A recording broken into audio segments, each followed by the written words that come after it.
अच्छा स्वामी जी, देखिए मॉनसून का ये सीज़न है, हर तरफ बारिश हो रही है और बारिश की वजह से लोग परेशान हैं, लोगों का सिरदर्द तो वहाँ भी बढ़ा हुआ है। लेकिन ये बारिश का मौसम भी अपने आप में लोगों का सिरदर्द बढ़ाता है। बारिश के इस मौसम में हवा में नमी और उमस से पसीना भी लोगों को खूब आता है और पानी की कमी से डिहाइड्रेशन जब होता है तो फिर सिरदर्द की वजह बन जाता है। और लोगों को स्वामी जी पता नहीं चलता कि क्या हो क्या रहा है, शरीर में पानी की कमी हो गई, ये वो उस बात का अंदाज़ा नहीं लगा पाते। तो डिहाइड्रेशन से बचने का फिर उपाय क्या है? एक तो सुबह सुबह 2-3 गिलास पानी ज़रूर पी लिया करें और अनार ज़रूर खाया करें। अनार से आधी कटोरी खाए। मैंने अपने कुछ नियम बना रखे हैं, उसमें से 2-3 नियम बता देता हूँ। सुबह उठ के आंवला, एलोवेरा, गिलोय का सेवन करना। 50 की उम्र के बाद मैंने इम्यूनोग्रिट खानी शुरू कर दी है और सप्ताह में एक बार ओमेगा ले लेता हूँ। 2 चम्मच गाय का घी ज़रूर खाता हूँ। और अनार आधी कटोरी खाने में सबसे पहले अनार, फिर थोड़ा पपीता, सेव, सलाद और फिर पका हुआ भोजन खाता हूँ। ये जो क्रम बना के रखेंगे, मुझे ज़िंदगी में आज तक एक बार भी डिहाइड्रेशन की प्रॉब्लम नहीं हुई है। और मैं पूरा देश और दुनिया घूमा हूँ, कभी भी जो है कोई कैसा भी मौसम हो और रात दिन का कोई किसी चीज़ का असर नहीं होता है। तो एक तो ये पवन मुक्तासन, उत्तान पादासन नियम से करने का एक व्रत ले लें। ऐसे पवन मुक्तासन, उत्तान पादासन, सेतुपथ। और डिहाइड्रेशन से बचने के लिए मैंने कहा कि एक सिंपल सा नियम है अपनी इम्यूनिटी को भी अच्छा रखने के लिए। एक तो सूर्य नमस्कार और एक ये दंड, ऐसे ये। और एक तो मैं बोलता हूँ जो जवान है उनको तो ऐसे ही तेजी से ऐसे ही कर लेना चाहिए, 10-20 बार से शुरू करके 100 बार तक ये। और जो थोड़े कमजोर हैं उनको ऐसे। तो देखो, जिसकी इम्यूनिटी अच्छी होगी, कोई बैक्टीरिया, वायरस, फंगस देखो हमारे शरीर में 2 किलो से ज़्यादा, और पूरे वातावरण में अरबों खरबों मिलियन बिलियन ट्रिलियंस की मात्रा में चारों तरफ बैक्टीरिया, वायरस, फंगस और तमाम तरह के ये जो चैलेंजेज हैं वो रहते हैं।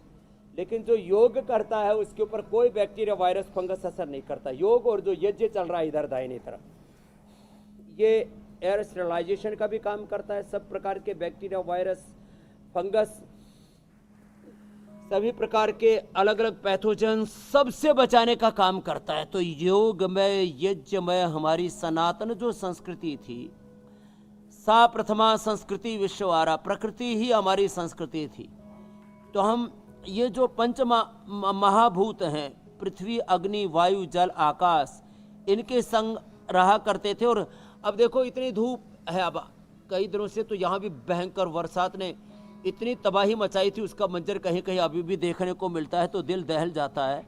बहुत बुरे हालात हुए हैं पूरे हिमाचल से लेकर के आधी हिंदुस्तान से ज़्यादा आधी दुनिया में ये जल प्रलय, जल से तबाही हुई है। लेकिन इन सब के बीच में जो योग कर रहे थे वो इससे बेअसर थे। न स्किन के ऊपर, न डाइजेशन के ऊपर, न मस्तिष्क के ऊपर कोई दुष्प्रभाव नहीं। और अब जो मैं कह रहा था, मैंने थोड़ा चेंज किया अपने लाइफस्टाइल में।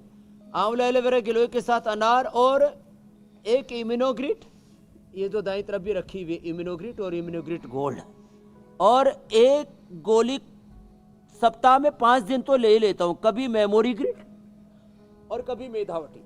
आजकल बड़ी उम्र में लोगों को ये बहुत खतरा बढ़ गया है। कई बार आंखों की वजह से भी ना सिर में दर्द हो जाता, आंखों की नज़र कमज़ोर होने से। तो अमल के रसायन 200 ग्राम, सप्तामृत लो 20 ग्राम, अमल के रसायन 200 ग्राम, सप्तामृत लो 20 ग्राम, मुक्ता शुक्ति 10 ग्राम, मोती पिष्टी 2 ग्राम और उसमें वसंत कुसुमाकर आदि मिला करके 1-2 ग्राम, और उसको सुबह शाम 1-1 चम्मच खिलाया करते, तब उसकी जरूरत नहीं। या आई ग्रिट लेने से आंखों की कमजोरी से भी सिर में दर्द होता है। इसलिए शुरू में मैंने शीर्षासन, सर्वांगासन, अनुलोम विलोम बताया था, और ये जल नीति, सूत्र नीति बताई थी। ये भी आंखों की कमजोरी को दूर करती है। और ये मेधावटी और ये मेमोरी ग्रिट, ये भी एक बार सप्ताह में कम से कम 3 से 5 दिन भी ले लिया ना तो नींद भी एकदम ऐसे आती है जैसे कि बस आप शून्य में चले जाते हैं, शून्य समाधि जिसको कहते हैं ना, उसमें पहुंच जाते हैं आप। हाँ, अच्छा स्वामी जी, और सिर दर्द में जो सबसे खतरनाक मंडूकासन है और जी, स्वामी जी सिर दर्द में जो सबसे खतरनाक हाँ। है वो कॉमन भी होता जा रहा है और वो है माइग्रेन का दर्द। बड़े तो बड़े, आजकल छोटे छोटे बच्चों को भी इसकी शिकायत आ रही है। हाँ। क्या इसके लिए मॉडर्न लाइफस्टाइल जिम्मेदार है, और अगर वाकई में है तो इसमें क्या बदलाव होने चाहिए? कुछ बातों का जिक्र तो आपने हाँ। शुरुआत से किया, और दूसरा माइग्रेन तो का दर्द दूर बच्चों करने को के तो उपाय क्या है? शीर्षासन, सर्वांगासन से लेकर के सूर्य नमस्कार बच्चों को रोज कराना चाहिए। बच्चों को दौड़ लगानी चाहिए, जैसे मैंने रोहन को दौड़ाया था। आज इसका 2 किलो वजन गया, रोज 2-2 किलो घटाएंगे इसका 15 दिन तक, फिर घटेगा इसका 1.5 किलो, फिर घटेगा इसको 1-1 किलो, और 50 से 60 किलो वजन कम करके जाना नहीं 1 महीने तक। हाँ, पैसा है घर में, बोझ है, ठीक है, तो ठीक है, इसके पास हेल्थ भी है, वेल्थ भी है, घुमा।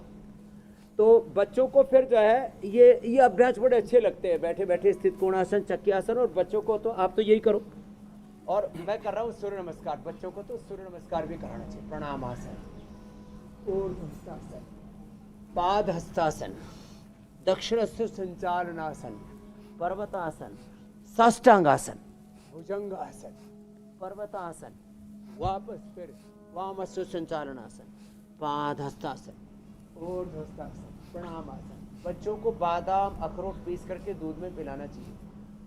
उनको बादाम, रोगन, बादाम, बाकी हमने एक पावर बीटा बना रखा है। दूध अकेला बच्चे पी नहीं पाते, तो दूध में पावर बीटा पिला दे बच्चों को, और ड्राई फ्रूट्स भिगो करके, पीस करके, दूध में मिला करके, पानी में मिला करके खिला दे बच्चों को। और दूध दही का प्रयोग ये बच्चे करते रहेंगे तो बच्चों को स्ट्रेस भी नहीं होगा, एंजाइटी भी नहीं होगी, और सिर में दर्द तो कभी नहीं होगा। जैसे मुझे कभी सिर में दर्द हुआ ही नहीं। बचपन से ही शीर्षासन करता हूँ, बचपन से योगाभ्यास करता हूँ, सुबह सुबह दौड़ लगाता हूँ, और जो मोटे मोटे फंस जाते हैं रोहन जैसे, उनको भी दौड़ाता हूँ।